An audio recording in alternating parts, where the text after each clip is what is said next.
What's going on, guys? Gonna try something new tonight. Just gonna go live. President Trump just did his briefing. I'm sure everybody's talking about it. So I'm gonna read an article I got off of DailyWire.com. That's Ben Shapiro. I'm just gonna read it the full length out, and this is the wording of the bill. So here we go. Trump said, based on the latest data, our team of experts now agrees that we can begin the next front, our war, which we are calling Opening America Again. Trump said during the White House Corona Task Force briefing, quote, we are not opening all at once, but one careful step at a time.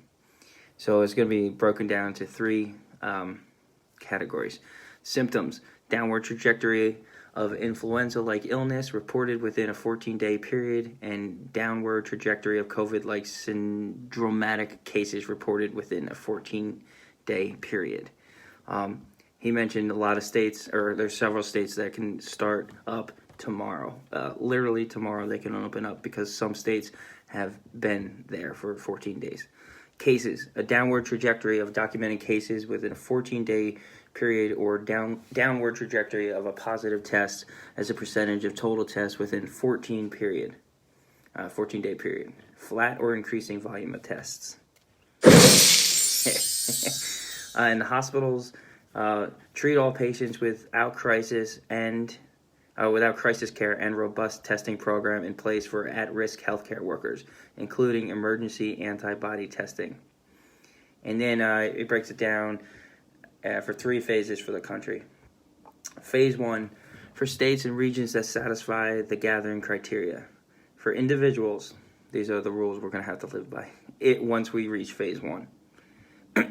All vulnerable individuals, so the sick, the immune compromised, and the old, should continue to shelter in place. Members of households with vulnerable residents should be aware that by returning to work or other environments where distancing is not practical, they should carry the virus back home. Precautions should be taken to isolate from vulnerable residents. All individuals, when in public, parks, outdoor recreation, shopping areas, should maximize physical distance from others. Social settings of more than 10 people where appropriate distancing may not be practical should be avoided unless precautionary measures are observed. So nothing new there. Avoid socializing in groups of more than 10 in circumstances do not really allow for appropriate physical distancing, receptions and trade shows. What can you do? You're going to minimize non-essential travel and adhere to CDC guidelines regarding isolation following traffic. Now, for the employers, continue to encourage telework whenever possible and feasible with business operations. If possible, return to work in phases. Close common areas where personnel are likely to congregate and interact, or enforce strict social distancing protocols. Minimize non-essential travel and adhere to CDC guidelines regarding isolation following travel. Strongly consider special accommodations for personnel who are members of a vulnerable population.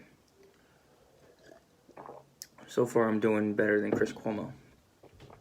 For specific types of employers, schools and organized youth activities, like daycares and camps, that are currently closed should remain closed. Visits to senior living facilities and hospitals should be prohibited. Those who do interact with these residents and patients must adhere to strict protocols regarding hygiene. Large venues, sit-down dining, movie theaters, sporting venues, and places of worship can operate under strict physical distancing protocol. Elective surgeries can resume as clinically appropriate on an outpatient basis at facilities that adhere to CMS guidelines. What's up, Mike? Gyms can open if they adhere to strict physical distancing and sanitation protocols. Bars should remain closed. Sorry, Alpies. Phase 2. So if you do this and you graduate to phase 2, I guess this is as the disease goes away. For states and regions with no evidence of a rebound and that satisfy the gathering criteria a second time. So if you do 14 days, you can go to phase 1. You do another 14 days, you go up to phase 2. In phase 2, For individuals, all vulnerable individuals should continue to shelter in place. Members of households with vulnerable residents should be aware that by returning to work or other environments where social distancing is not practical, they could carry the virus back home. Precautions should be taken to isolate from vulnerable residents. That's the same as phase 1. All individuals, when in public, parks, outdoor recreation areas, shopping centers, should maximize physical distance from each other. Social settings of more than 50 people, this is in phase 2, where appropriate distancing may not be practical, should be avoided unless precautionary measures are observed. In phase 2, non-essential travel can resume. So that's right off the bat, that's 28 days. If we started today, that's 14 days of phase 1. Oh, well, if we start today, and in 14 days we can go to phase 1, and then 14 days of phase 1, and then in phase 2 we can have non-essential travel. Like I said, some states are already here. Smaller, the less dense states are already here. New York, New Jersey, obviously, we're not in phase 1 material yet. For employees in phase 2, continue to encourage telework whenever possible and feasible with business operations. Close common areas where personnel are likely to congregate and interact. Non-essential travel can resume. Strongly consider special accommodations for personnel who are members of vulnerable population. That's the same across the board. Phase 2 for specific types of employers. Schools and organized youth can reopen in phase 2. Great. Visits to senior care facilities should be prohibited. Those who do interact with patients should adhere to strict protocols regarding hygiene. Large venues, sit-down dining, movie theater, sporting venues, places of worship can operate under moderate physical distancing protocols. So that doesn't get us anywhere near baseball season. Elective surgeries can resume as clinically appropriate on an outpatient and inpatient basis, as long as the facilities adhere to CMS guidelines. Gyms can remain open if they adhere to strict physical distancing and sanitation protocols. I got a buddy, I know he owns 4 gyms. It looks like he can open in phase 1, so I wish him the best of luck. And bars can open in phase 2. Bars may operate with diminished standing room occupancy where application is appropriate. So 28 days from day 1. And then finally, phase 3 for states and regions with no evidence of a rebound and that satisfy the gathering criteria of a third time. So again, they'll have to do 14 days with a downward trajectory, and then they'll have to do phase 1 with the downward trajectories, and then phase 2 with the downward trajectories.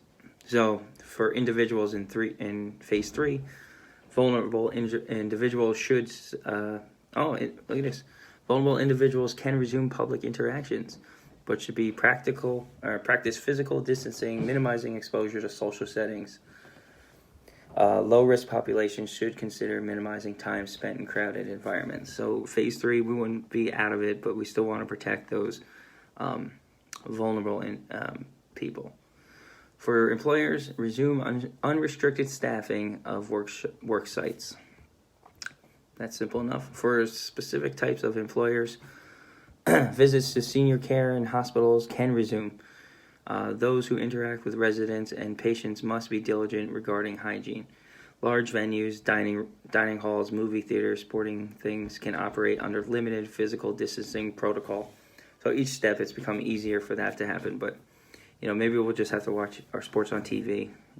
I was thinking it would be really weird to see like you could play baseball, right? Because everybody's 60 feet away around the diamond. So except for the batter, the catcher, and the ump, but everyone else is 60 feet from each other. So let's get going with that. Gyms can remain open. Bars may operate with increased standing room. So the bars are going to be taking a hit this summer. Because, like I said, in New Jersey, because, right now, if today was day 1, and it won't be day 1 here for a little while. Day 1, 14 days of that, So another 28 a month, and then so bars are going to probably take a hit on this. The plan says that vulnerable individuals. This is the author here. The plan says that vulnerable individuals include the elderly and those who have serious underlying health conditions, including high blood pressure, chronic lung disease, diabetes, obesity, asthma, and those with immune systems that are compromised, such as chemotherapy for cancer and other conditions requiring such therapy. So that is your definition. A definition of a vulnerable individual, serious underlying health conditions, in chemotherapy patients. So, I'm going to do my video here live with you and leave it up here.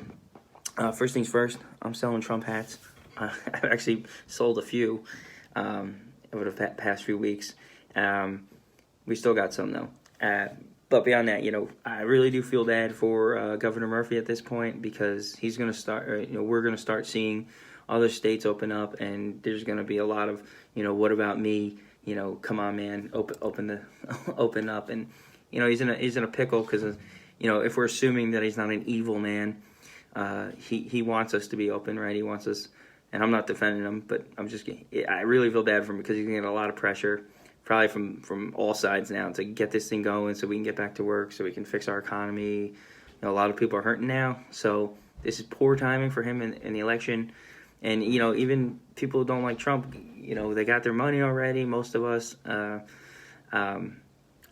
it's not good for Murphy, I'll tell you what. He's got to balance, health and the economy, and I wouldn't want to be him right now.